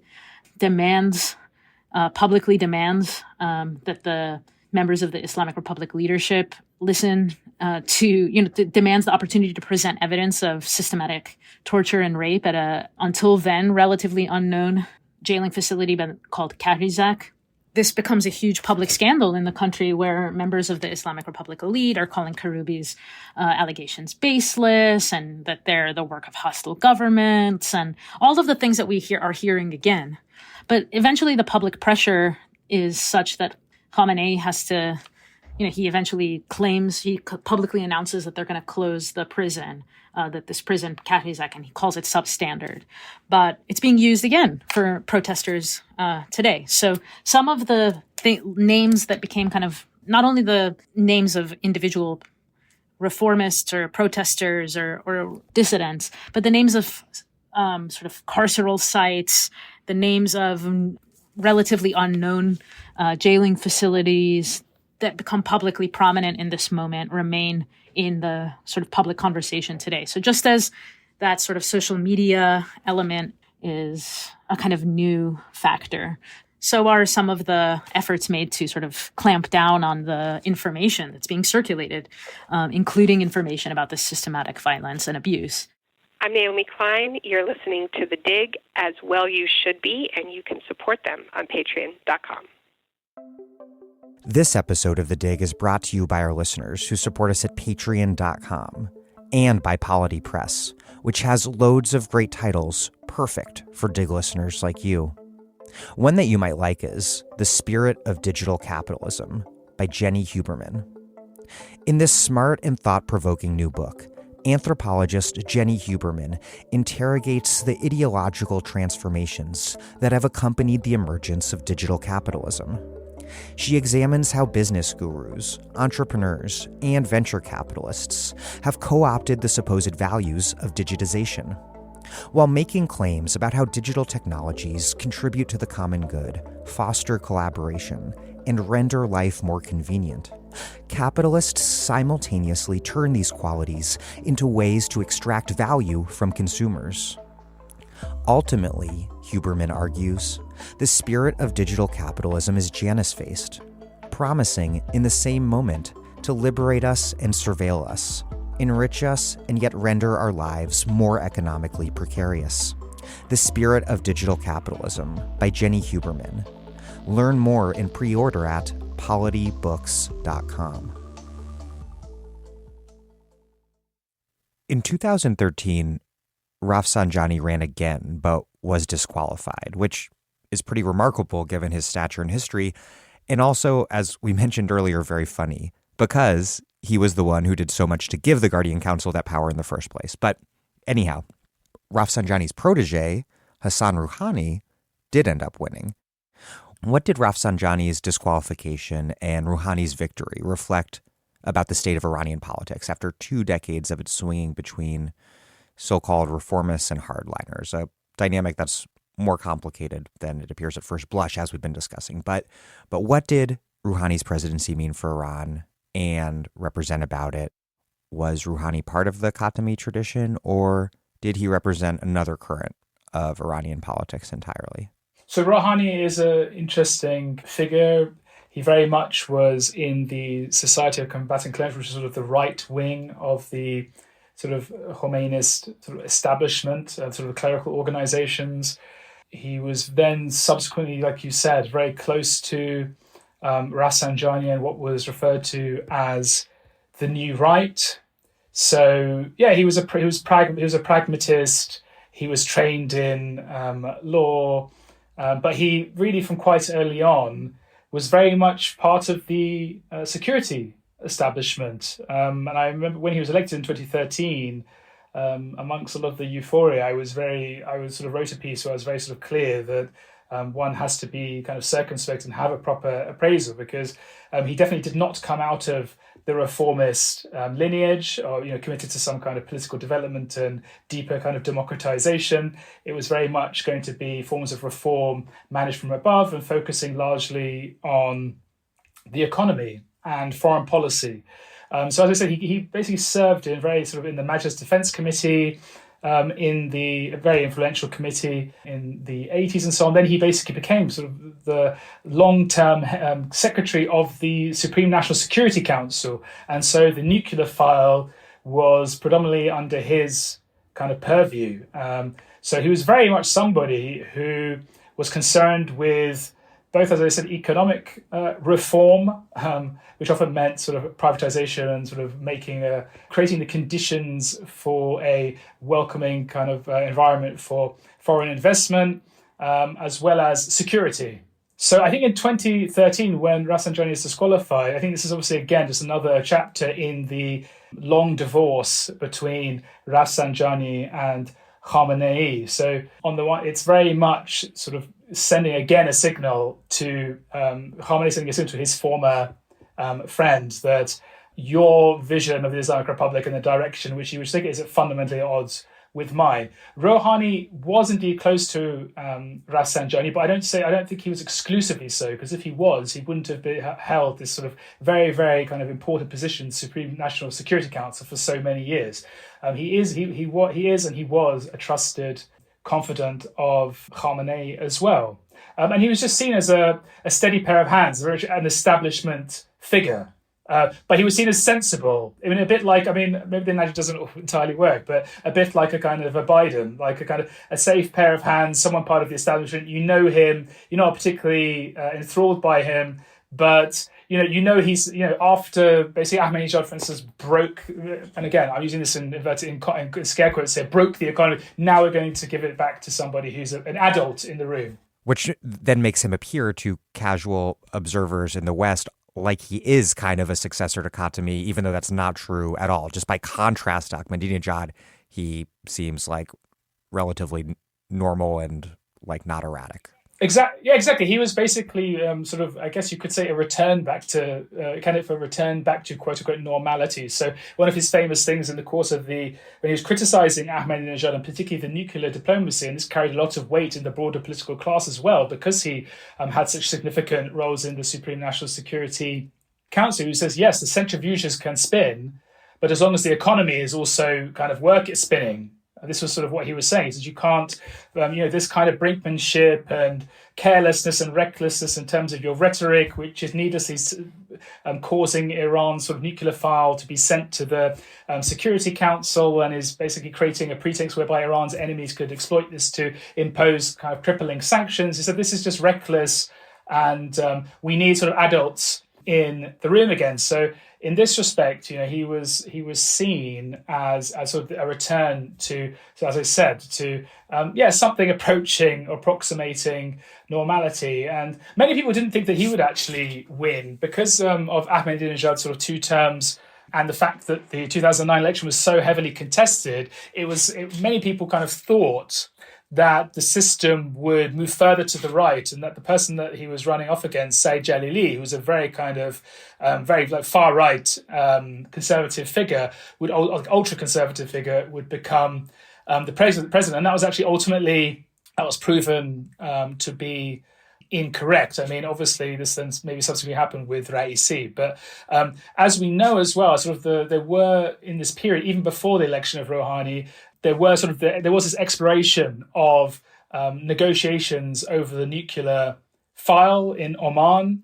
So this also indicates, again, we don't know for certain, it's largely speculative, but it seems that Khamenei himself was very, very aware that there was a need to sort of solve the nuclear impasse, and this would be needed for economic stability and such. So, I mean, Rouhani was very much, he was elected to solve 2 things, I think. One was this return to normality, and particularly, I think, members of many in the middle classes were of a mind that the region was also profoundly unstable. I mean, we had events in Syria, we had obviously the instability in Iraq, Afghanistan, so on and so forth. So he was very much like a stability candidate, and he was elected to fix the economy and fix on the diplomatic front, the nuclear file, and to reach some kind of diplomatic accord with the West. And of course, he was ultimately successful in 2015 with the nuclear negotiations, but obviously not for very long.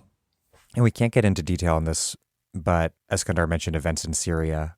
And there are indeed big events in Syria. Iran is decisive in defending the Assad regime. There are events in Iraq where Iran has become an incredibly powerful but over time an increasingly resented player, ironically, because the U.S. opened the door for that by invading and occupying Iraq, and then ongoing events in Afghanistan. Can't get into them in detail, but this is important for Iran, obviously, and very important for the larger geopolitical situation. Between the Green movement and today's mass movement, there was another mass protest movement that erupted in 2019. Who was in the streets and why? And how did the government respond? And where did that movement fit into the longer post-revolutionary history we've been discussing? So, what is interesting is obviously that as soon as Trump is elected in 2016, there is, even before he is elected, he is denouncing the Iranian nuclear agreement as the worst deal in history and how he's going to repeal it and so on and so forth. At the same time, in Iran, like I said, Rouhani wasn't a reformist figure. He wasn't a transformative figure, but nor is he actually delivering on the political front or the economic front. And Rouhani's defenders will say this is because of sort of American malfeasance and the fact that they're not holding up their part of the deal. And but you do see a significant actually growth in this period, but it's mainly recovery as a result of the kind of the crippling sanctions which have preceded this.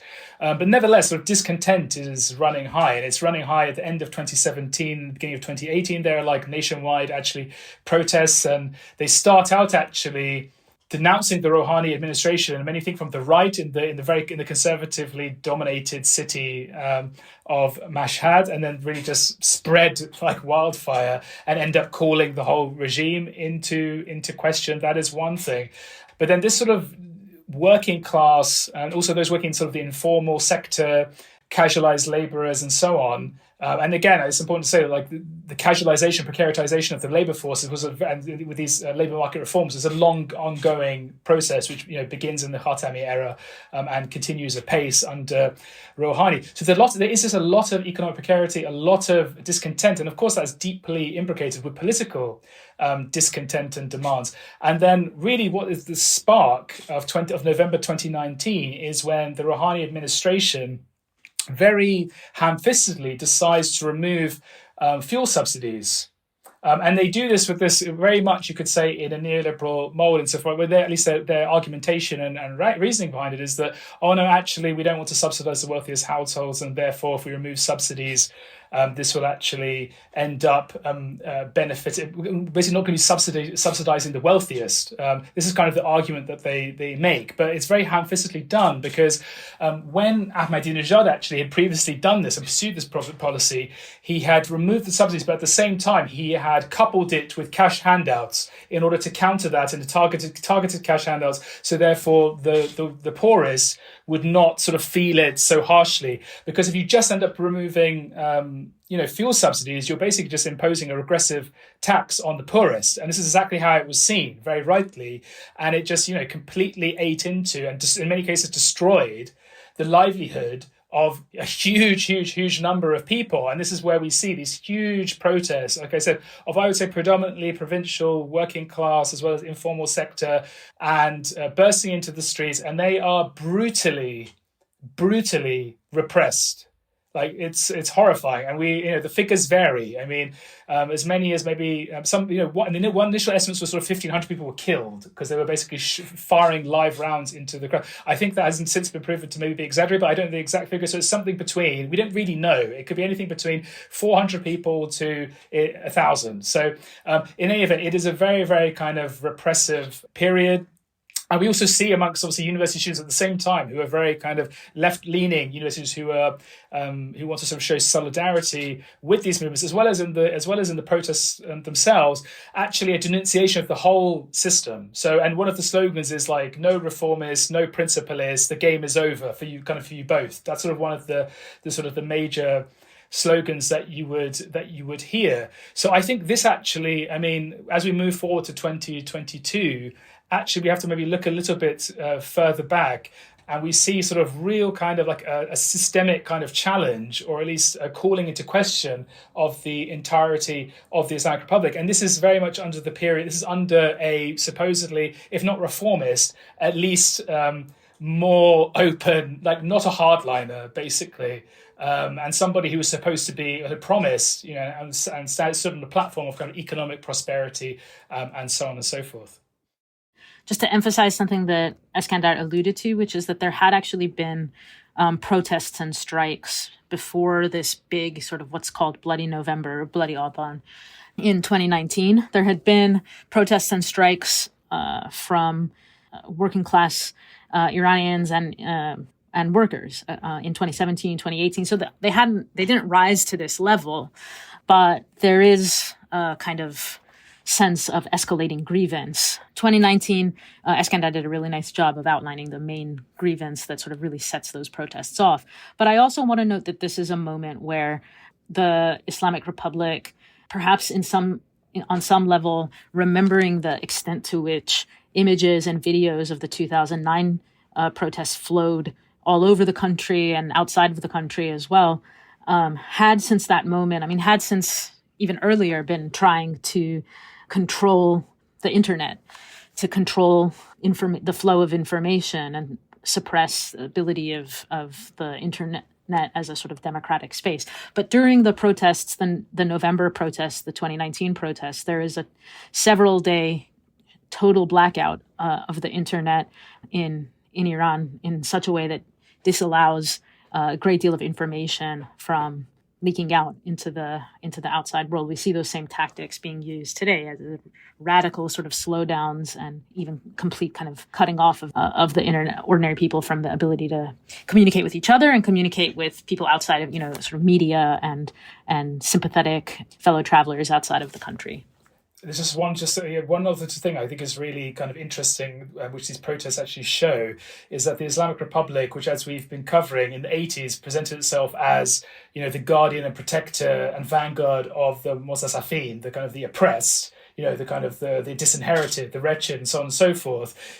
By 2019, what we see is kind of this strange serendipitous situation whereby the Islamic Republic and the middle class, in many ways, are kind of not directly, but kind of aligned insofar as there is a kind of a mutual fear of this working class uprising, which is happening in 2019. So there is, so you do actually, one thing that we actually noticed in this period is that, obviously I'm not going to say generalize and say no middle class people sympathize with what was going, of course many did, but there was also just a quite pervasive fear, and sort of often the protests were characterized as kind of rioters, as damaging public property, as hooligans, as vandalizing, and so on and so forth. So this is like one of the great ironies of kind of history here, where the Islamic Republic, from going to the state of the oppressed, is now in a sense kind of repressing and killing en masse working class Iranians.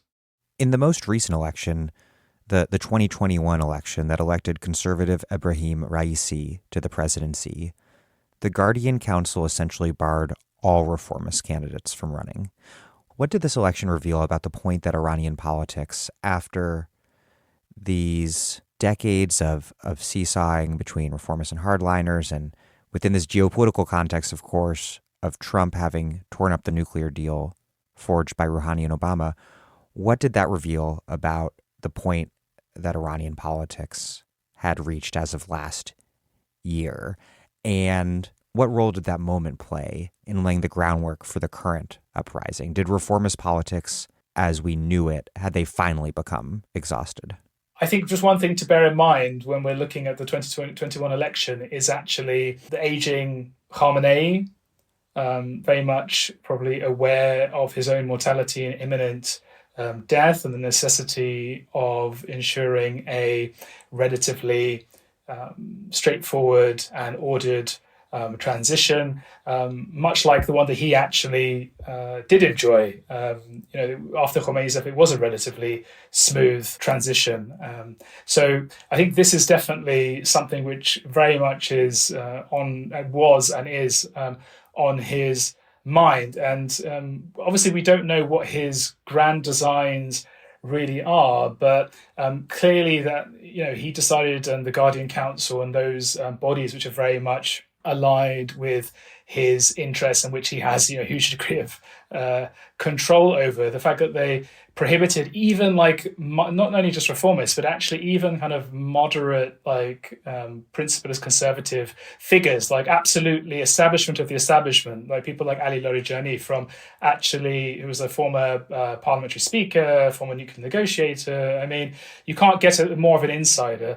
The fact that these people were actually not even allowed to stand, and it was basically teed up for Raisi, who, as Golnar was saying, this figure who really came from obscurity, obviously had this very, very kind of dark past and involvement in these mass executions in the 1980s, and then subsequently had worked in the as a prosecutor, very much a kind of a reviled institution, actually, by many in Iran, and seen as kind of really one of the main agents of repression. But then he's very quickly kind of promoted to, first of all, to head this very kind of the most powerful kind of conglomerate, sort of religious foundation called the Astana Quds Razavi in Mashhad, where his father-in-law is a very kind of powerful ultra right-wing Ayatollah. And then he becomes the head of the judiciary, again, a super prestigious, powerful post. And then he was actually, if we remember, he's actually defeated in the second election. So he actually stands against Rouhani in Rouhani's second term and loses, but then he's put forward again. And in a sense, we can see this very much as a very much engineered election in order to ensure a guaranteed result. And I don't know, my thinking, I think probably one of the more plausible explanations is that, Khamenei and that part of the establishment wants to have a firm grip of things when Khamenei dies. Who will then ultimately succeed to him is obviously unclear. But I think, it definitely does speak to reformists being a spent force. And I mean, the reformists also have a lot to answer for. I mean, the fact that they really, this is not to say they weren't at all critical of Rouhani when he was in power, but for the most part, they had really, in a sense, tied their wagon to Rouhani's star. And in doing that, they had really implicated themselves, like really kind of irreparably. All of the, not only the corruption, as I said, the massive repression of protesters since 2019, the disappointments, the lack of delivery on economic growth and prosperity and all these sorts of things. So they really had at least that wing of the reformist sort of establishment that was still willing to play ball, which often in amongst sort of Iranian pundits, they're called kind of like state reformists. They really had actually bankrupted or sort of really sort of deprived it of the legitimacy which it had enjoyed, like in the late 1990s. And as I said, we've really just seen this consolidation whereby the right, the hard right, controls all the major organs of the state, from the judiciary to the parliament to the Ministry of Intelligence, and dominates the press and the public sphere and so on and so forth. So, I would say that the reformist project has very much shown itself to be a spent force and doesn't have answers of how to actually overcome and find a way out of this impasse. And this is why people have found themselves increasingly radicalized. Golnar. The mood in the country is quite grim at the time of the 2021 election, for the same reason that the mood is grim around the world in some ways in this time, because the COVID-19 pandemic hits Iran extremely hard, and its government is sort of seen as really not doing a good job of responding to the crisis when it first hits. The other sort of thing I would like to note is that, of course, in January of 2020, the Trump administration sort of shockingly assassinates this important central military figure, Qasem Soleimani. And this is, of course, a shock in Iran and outside of Iran. But it also leads to, a few days later, when there's this kind of standoff between the U.S. and the Islamic Republic, and it's not clear if there's going to be an even further kind of military escalation. In that sort of days of crisis, there is a passenger plane, the Ukraine International Airlines Flight 752, which is shot down. And the people on board who are just ordinary folks, there's Iranian Canadians, there's it's a civilian plane, is shot down. And it becomes evident that the IRGC, the Revolutionary Guard Corps, had mistaken this passenger plane for an American cruise missile or some sort of weapon of war. And this leads to a huge public outpouring of grief. And it's actually very hard to overstate how devastating this event is. In the first place, loved ones are lost, so it's devastating on that level. And it's seen as just a huge indictment of the utter incompetence of the government, right? Something like, I can compare it to maybe like something like the Seoul ferry disaster in South Korea that leads to the protest movement that sort of makes the right-wing president there fall.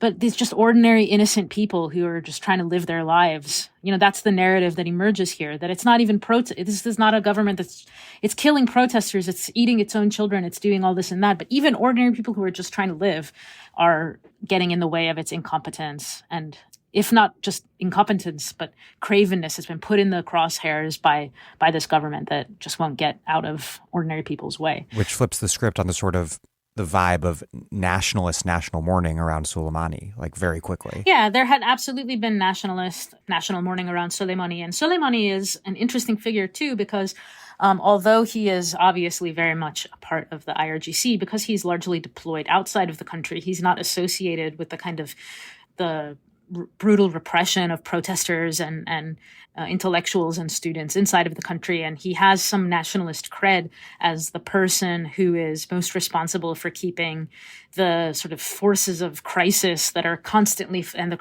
war and terrorism that's constantly flaring everywhere around Iran, that's keeping ISIS at bay, that's keeping, Al-Qaeda at bay, that's keeping all of these different sort of forces of collapse in the region, keeping it out of Iran. There's definitely a sense of kind of nationalist rally around the flag that is just totally punctured by this grave tragedy. And it's in the context of that remains a major issue. Then COVID hits not long after, and that is just seen as another sign of the government's incompetence. And so this is not just reflecting reformists, of course, but it's like supports the mood of, like, as Eskandar said, people saying reformists are principalists, like, we're done with it. And with this mood of we gave these people a meaningful chance, and here we are. So that's the kind of context in which, and at the same time, for several years, there are these kind of flares of protests. At the same year, there is these big water protests because people don't have access to clean drinking water. So again, something that we see in the U.S. in the Flint water crisis, and again in Jackson, Mississippi, but like on a somewhat larger scale. And again, really, really hurting poor folks the most, right? So all of this plays into the sense of this is a government that's with frustration, even among some of its former sort of its base, right?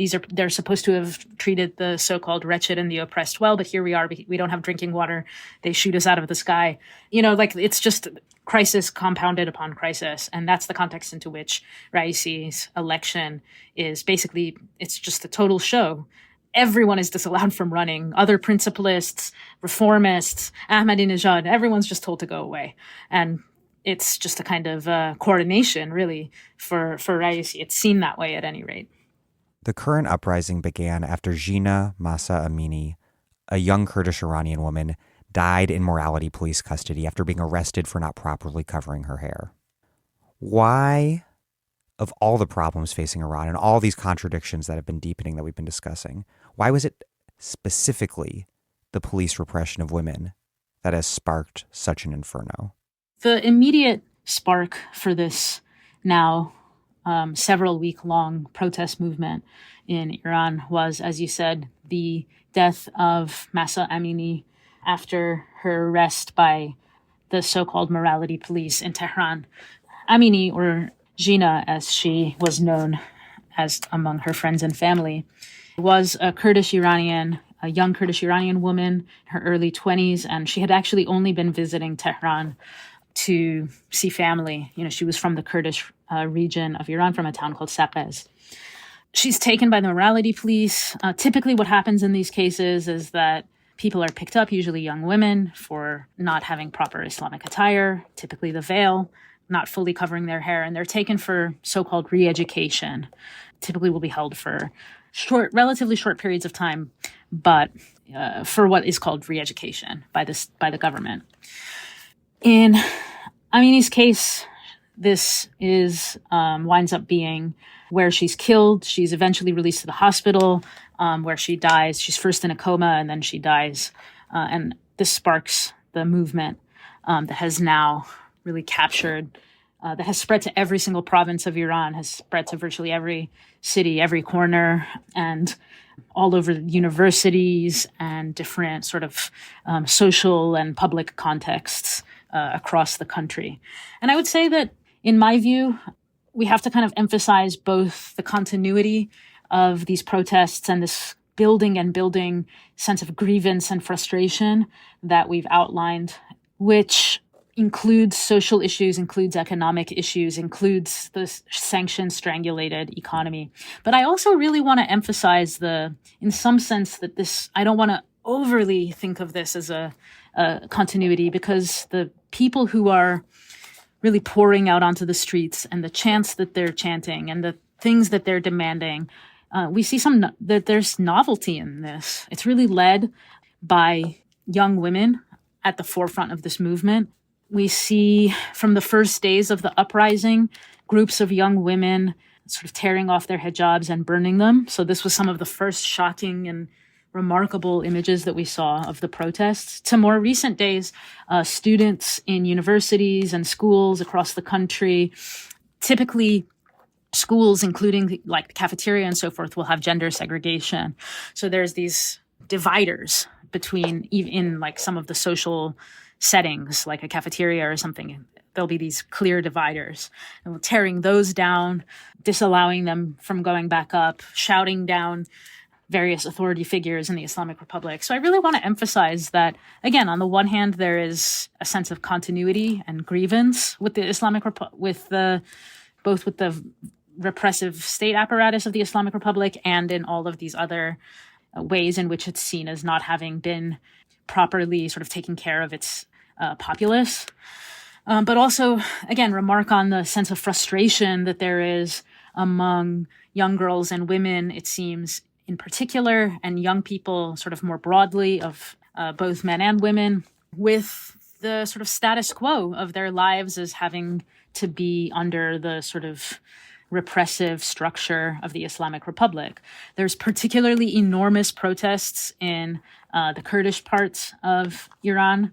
There's also really big protests in the southeast of Iran, where there are different ethnic minorities and religious minorities, so among Sunni Muslims and so forth. And so there are some of the long-standing grievances are inflamed at this moment. Ethnic grievances having to do with regional autonomy, having to do with poverty, having to do with lack of access to fair processes of governance and so forth. But again, I again want to emphasize this kind of interesting sort of push and pull between these longstanding grievances and with these new forms of protest. And one of the longstanding grievances, of course, is issues of gender repression, right? One of the things I think we haven't talked about quite enough is the fact that one of the some of the groups that are among those that are frustrated with the limitations of what's won by the reformists is the very, very large, significant, meaningful, and organized women's movement that emerged in the 1990s and escalated in the 2000s,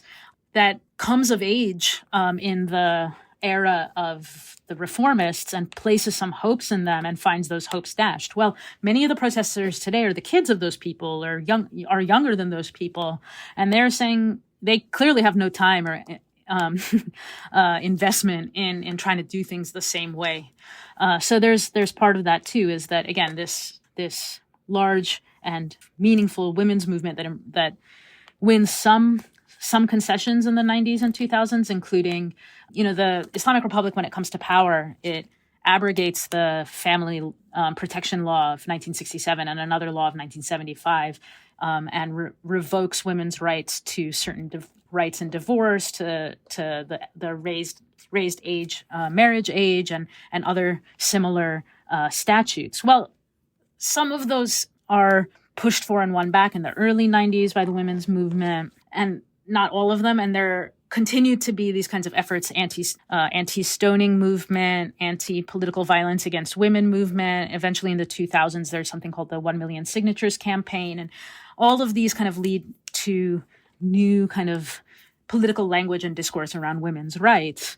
So that by the time 2022 rolls around and you have like Gen Zers in the mix, there's similarly a frustration with the lack of forward movement on some of those issues. I think that we see, and also a sense that Mahsa Amini can be for the young people of Iran, can be any one of us. If you're for the young women of Iran, she could have been any one of us. For the families of Iran, she could have been any one of our daughters, right? That's very much the sentiment that's kind of presented.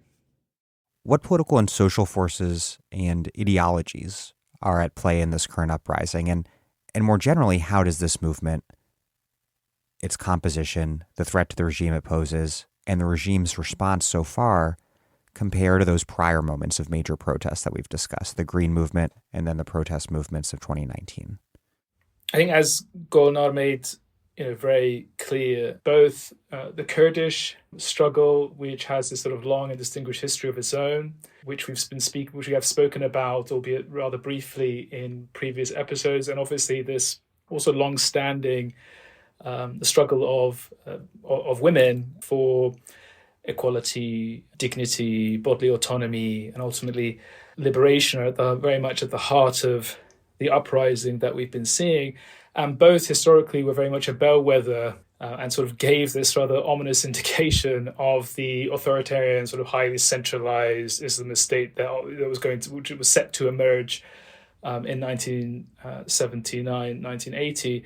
And it's by no means an accident that both those groups really were amongst the first to be cracked down against following the revolution. So, and it's quite interesting that in the person of Zhina Mahsa Amini, that we kind of see these two systems of oppression sort of coincide and overlap. But at the same time, I would say that what basically this event triggered, at the same time, it triggered protests and demands which sort of were coming out of a series of accumulated crises and contradictions, of which, of course, these are an integral part, but which the Islamic Republic has really proven incapable of addressing in any kind of meaningful way, let alone resolving. So, apart from these sort of specific gendered and ethno-national struggles that we've obviously been seeing, we've also seen, exactly as Golnar was saying, so this generalized rejection of dictatorship, a demand for democracy, a demand for personal and civil liberties, from some sections of the protesters, we're obviously seeing very much a repudiation of sort of the Islamist sort of social and cultural agenda. And this is by a generation that was born decades after 1979, that never saw the reformist era, very much is at odds with sort of the cultural, social agenda which, the higher echelons of the Islamic Republic very much aspire to impose in order to sort of create their very much ideal Homo Islamicus, sort of this ideal sort of Muslim subject. Instead, these sort of teens, really are kind of, motivated by, I would say, global cultural trends, sort of a desire for a quote-unquote normal life, some degree of freedom, and very much they're sort of very much, following what else is going on in the world. They do feel connected, and in a sense they feel, increasingly alienated from this social order which the Islamic Republic has been imposing or crafting for decades.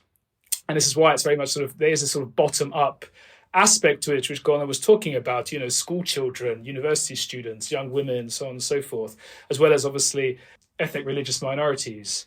There is another aspect to this as well, which I think is important to stress and to really kind of bring out, and that is very much a full-throated rejection of this corporatist, crony capitalist system which has really taken root in recent decades and has actually often worked sort of hand in glove with sort of crippling US sanctions. And in many ways, these two systems feed off one another.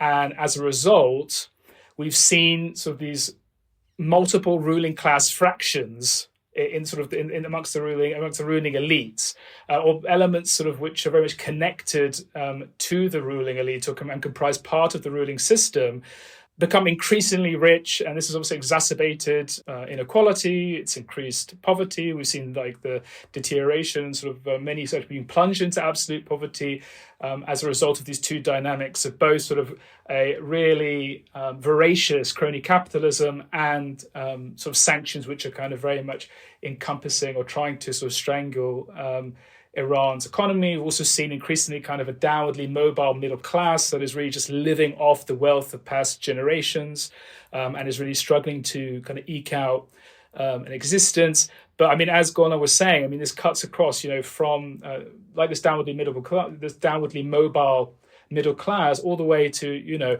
insecure workers who have been really suffering as a result of an increasingly casualized labour market. And this is why we did see strikes in places like, the petrochemical refineries of Asalouya and places such as Abadan. But yeah, we have to obviously see what will happen and what will ultimately transpire. And we cannot gainsay that, but I'll be sure about what will ultimately emerge. But, that sort of the much hoped for kind of general strike that many were hoping for has yet to emerge. But still we have to see what will happen. This process might be ongoing and it might take several months. I mean, the revolution itself, took about a year of constant kind of uprisings and so on. And of course, it doesn't mean that this is going to follow a comparable pattern or any such thing. But just to bear in mind that this might be a longer process and we need to kind of be in for the long haul. And one other thing that I just wanted to really flag is that this sort of crony capitalist sanctions complex, which I spoke about, I mean, it is also tied to deep-seated kind of environmental challenges, which we've only really just kind of nodded to very briefly. And these again speak to a deeper crisis in the country. And this can really be seen in places like Khuzestan, the southwest province of Khuzestan, where we have like air and water pollution, which is really just unbelievable, soil degradation, water insecurity, which is basically just making everyday life for people there like intolerable. And while these problems are obviously much bigger than Iran in many ways, they're global challenges, global problems which we're facing, people protesting and people that have been protesting not just now, but literally over the last several years, they do see them as, and they're completely right in seeing them as kind of tied into or inseparable from this kind of authoritarian crony capitalist kind of system which has been suffocating people's lives and life chances and really just their ability to kind of flourish for decades. So, there are these deep kind of, I would say, structural systemic dynamics and crises at work, and which, neither a moderate quote unquote kind of administration nor a hardline one have been able to solve. And that's why one of the things which has been consistent is kind of the level of repression.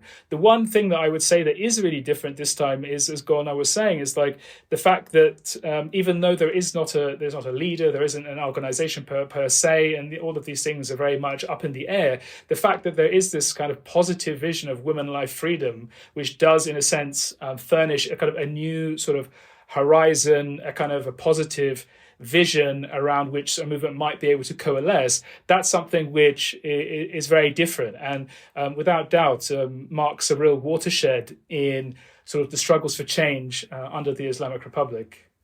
Eskandar Sadeghi and Golnar Nikpour, thank you both very much for embarking on this journey with me. Thanks so much for having us, Dan. Yeah, thank you so much, Dan, for having us, and thanks to all your listeners for sticking with it for these 4 episodes.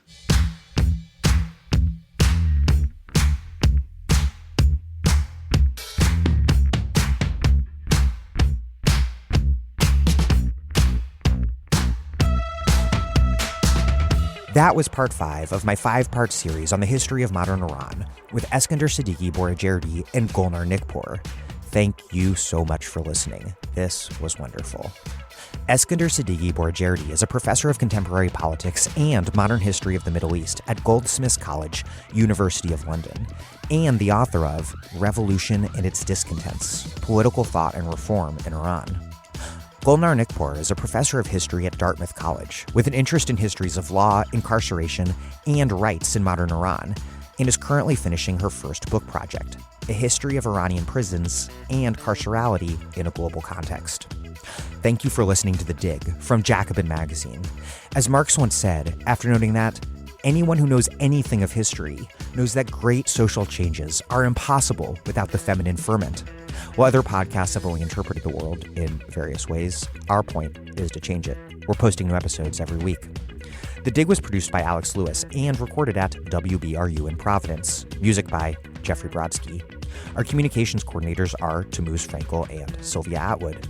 Our senior advisors are Thea Riofrancos and Ben Mabey. A really huge thanks to Nushin Samimi and Sarah Hassani for helping me prep this series. And also to Eskandar and Golnar, because this was a huge undertaking and a collaborative, collective one as well. Thank you. Check out our vast archives at thedigradio.com. Follow us at The Dig Radio, and please find us wherever you get podcasts and subscribe. If it's on iTunes, please also leave us a nice review. Those reviews help introduce us to new listeners. But what really and truly does that is you telling other people to check out the pod. Please make propaganda for us. And do find us at patreon.com and make a monthly contribution to keep this operation up and running strong. Even a few bucks a month is huge.